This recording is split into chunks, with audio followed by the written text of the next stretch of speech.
Thank you very much for the invitation to the Global Consciousness Summit, and we are very glad, since the integrative medicine is a way of life, otherwise than just seeing patients in a holistic way. We are very glad to participate in this summit. So, first I would like to talk to you about what we consider the consciousness. The awareness manifests itself from 4 basic states. The intraphysical state that corresponds to the state of consciousness in the physical dimension, where we are today with this physical body, and what we could consider the extra-physical consciousness state that corresponds to the state of the consciousness in the extra-physical dimension. This is after having deactivated the physical body, what we call biological death, or before what we call rebirth. Then we have projective consciousness states that corresponds to the state of the consciousness that is out of the physical body. We can do this while we are asleep. Either we have awareness or not, or we can do this by our motivation when we exercise ourselves to the energetic body goes off the physical body. And then we have what we call a continuous state of consciousness. This corresponds to the completely lucid state of consciousness in which the person perceives the whole process of separation from the bodies, the release of what we call energetical body, the release of what we call the psychosoma, that is the psychic body, and can reach the release of the mental body or mental projection. So, to manifest itself from these 4 basic consciousness states, the consciousness uses its sets of bodies, what we call holosoma. The holosoma is the human body per se, I mean the sum of all of our bodies, and we have energetic body, we have emotional body, we have a mental body, and we have a physical body. So this is what we call a physical body. And then between this body and the emotional body, more or less around us, we have the energetic body, and then the mental body. That it's more what we call the body of the when we do any kind of cognitive states, we use the mental body. So when we are awakened, these 4 bodies are in the same position. When we are in the other dimension, or when we are projected in our energetic body, or we are in the extra-physical state, there is a mismatch between these vehicles of consciousness manifestation, leading us to manifest ourselves in multiple dimensions beyond the physical dimension. So then we have to make a note about what is the consciousness and unconsciousness and the awareness or the unconsciousness state. When we are awareness, it appears in the quantum collapse. And when we are in an unconscious state, we are operational when the consciousness is not. So this is very important in the what we call the psychosomatic diseases. These diseases are being studied by the psychiatric field since about, I say 60 years ago. And we are giving it much more importance in the medicine point of view on now because of what we call the psychoneuroimmunology.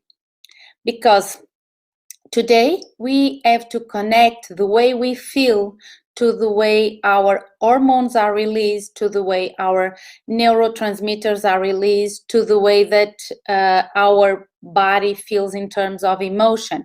And this can or prevent us to have a disease. So this is very important. We have to also be aware that we repress memories so well that the consciousness does not collapse them, but the unconsciousness keeps these memories. So this unconsciousness thinking, they are processed generating somatic effects of the illness. And we are going to have behaviors that manifest the way we think in a non-consciousness way.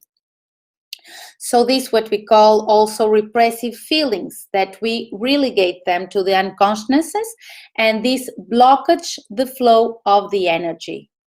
So we have to help the patients to become aware of this blockage that are responsible for the disease. So the soul, the self-intelligence, and its various forms of manifestation.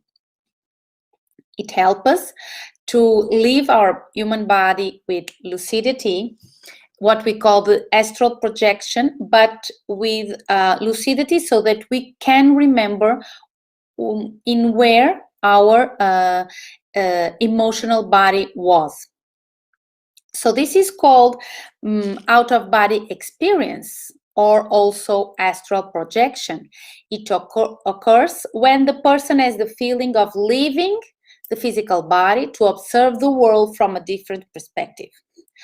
So when the astral body or soul separates from the physical body, it is able to travel in this other dimension to other realities and other dimensions. So this basic principle is that the consciousness is multi-existential. So we have a lot of forms of having lived another lives, and the current human life is only one among the various existence of the consciousness. We have already lived many lives according to this science, and we'll live many more in the future. So when we are talking about these projections, they are the most important tool for self-proof, according to the science, as I'm speaking, that the consciousness has only one life and has intraphysical and extraphysical periods and does not die. It simply returns to the dimension from where it is natural. So it supposedly gives us the lessons. Then when we learn this, we will lose our pain, and talks about dying, and supposedly we die and we go to another dimension, and there we don't have to talk about time or space or distance again in the common sense, because these are more early phenomena. And really it explains that nobody dies alone, because the dead is able to visit whoever he wants. Also, the people that matter to us, who leave you, who love us, supposedly are waiting for us. And also, it enlightens us that every human being since birth until his death is guided by a spiritual entity. So when we die, we say that we could be floating through a tunnel or going through a big door or crossing a bridge. And after we cross this, we will be surrounded by light. And the light is whiter and brighter than anything that we could ever felt in planet Earth. And we supposedly feel unconditional love, that we cannot imagine this in our way that we live here in Earth. So this unconditional love, we have not been taught by the medical school but we can use this also to treat our patients, because when we talk about love, we talk about the fourth chakra when we study the Ayurvedic medicine. And so we also know that we have electromagnetic field that some point is joined here in more or less where we have our heart in the physical body, and this creates electromagnetic field that can help other people just by this field of some frequency that we call it the 400 Hz from above, and only with this we can help clarify something about what we call integrative medicine.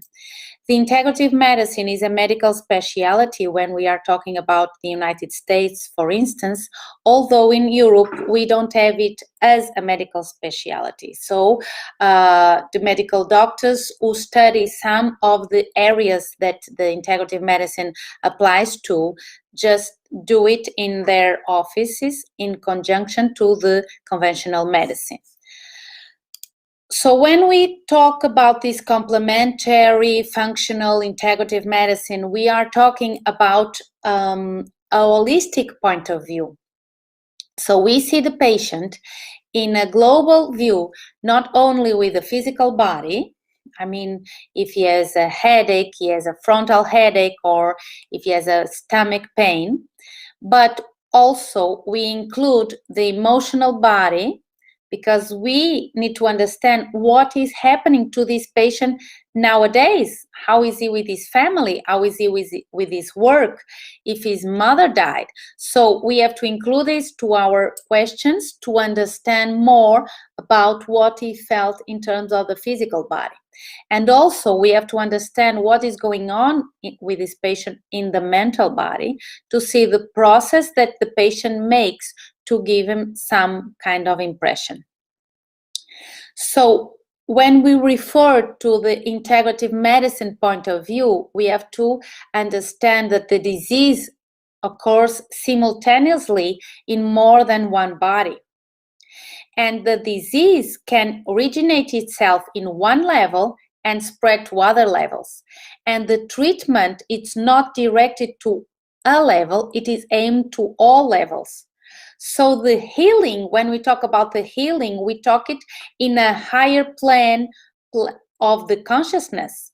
Heals the lower planes, but it takes time according to the gravity of the disease and also the years that this is being held in our patient. So when we talk about the self-healing, it's part of the descending causality of consciousness. And the doctor is the patient healing partner. So we have to compromise our patients to be part of the healing process, because otherwise we cannot even think about making a true healing of what is going on with our patient.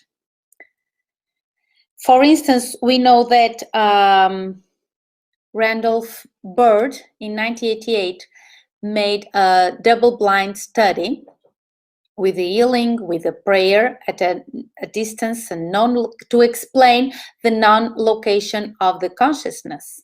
So when we talk about conscious and health, we have to give consciousness back to its place on healing.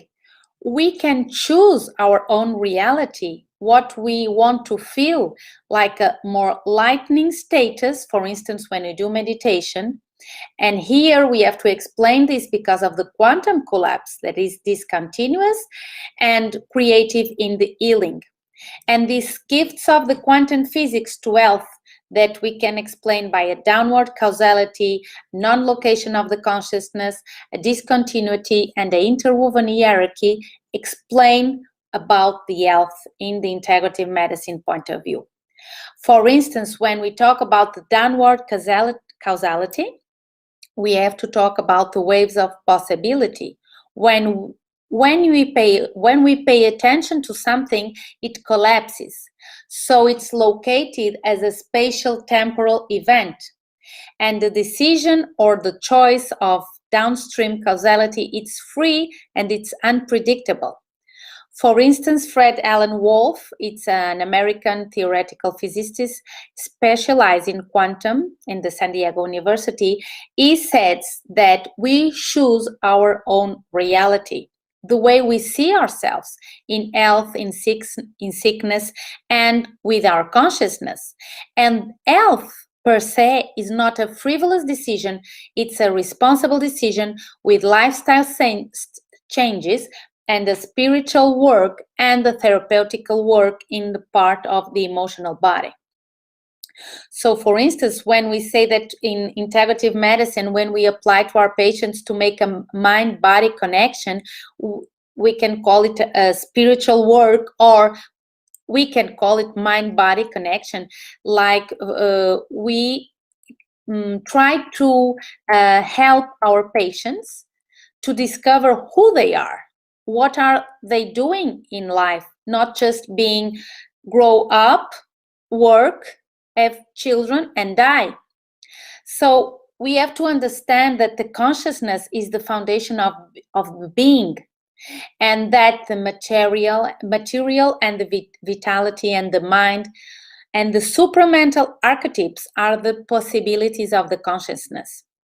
So we have to choose in a non-ordinary state of consciousness, in a non-local unit and the cosmic unit.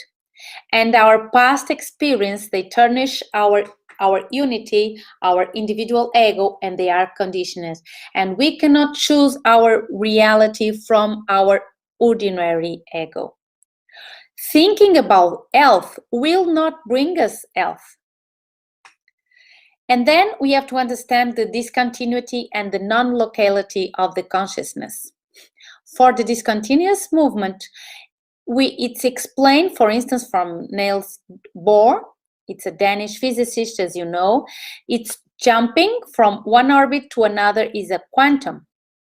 Also, the non-locality of the consciousness was first talk from Albert Einstein in 1935, when the quantum collapse and outside of space-time, not local and potential. And for instance, Eugene Wigner explained that a quantum collapse as a choice of the consciousness. And the unit of the consciousness, we can choose it objectively and maintain the probabilistic anticipation. So the awareness, what we can call now that it's being in a place and be aware of where I am, it's universal. And there are no two consciousness. And this explains very much the illusionary epiphenomenal of the experience and the individually. And we can choose health over disease if we transcend the ego and we achieve the unitive consciousness. And for now, we have to talk about the non-locality and healing. So, for instance, we know that Carl Jung talked about the synchronicity, the significant coincidence attributable to a common cause. And we have the feeling of being alive in an experience that is one, but in reality, we have non-fragmented experiences. So we live more in our heads than in our bodies. So this link, this activity in different areas, the sensation of the whole, explain us how we can achieve the healing as a global and holistic point of view. And when we talk about the interlocking hierarchy, so that we can understand how the integrative medicine point of view can help us achieve health, when we look at an object that appears in the consciousness, a subject appears looking at the object. And we have a self-reference when we are experiencing the subject as experienced objects, and they collapse in the same event. So the consciousness is identified with the brain. It goes on to the experience as the subject of the experience. So because of this conceptual difficulty, it is one of nature's most undervalued principles. It's a referential unit in medicine, because the doctor, as we conventionally are used to see our medical doctors, dictates and listen, but in reality, healing is a result of this interaction. So the idea to be here and to talk to you about how the integrative medicine point of view can help contribute to each one of us being more healthy. But when we talk about healthy, we have to talk about the most important thing that we can do to ourselves, that is listening to our body, understanding our emotions, understand that each one of us has scars from this life, from our past. How was I a desired baby? Did my father want me? Did my father want a child? Did my father want a girl or a boy? Did my mother want a girl or a boy? How were the relationships between my father when I was born? And how was my family? Was it a war in my country? Did they have money to eat? Did they have a house of themselves? Were they working? So we need to ask our patients these kind of questions, and we need to think for ourselves also, so that we can clean ourselves from some scars we have from our past. How was my childhood? How was my past from 10 to 20 in my early years of adolescence? And how was my adulthood? Did I broke up a relationship? Do I have children? Did I make any abortion? Either if I'm a woman or a man, because if I'm a man and my girlfriend did an abortion, also it's part of me. So we need to understand that we as a consciousness have some points in our bodies that we are not used to talk about, but this is very important when we are treating a patient in this integrative medicine point of view. So I have to thank all the organization of the event. I hope you have enjoyed, and you can ask me anything by this email, and I hope we can see us sometimes and hug ourselves. And so I send you a kiss and a hug from Portugal. Thank you very much.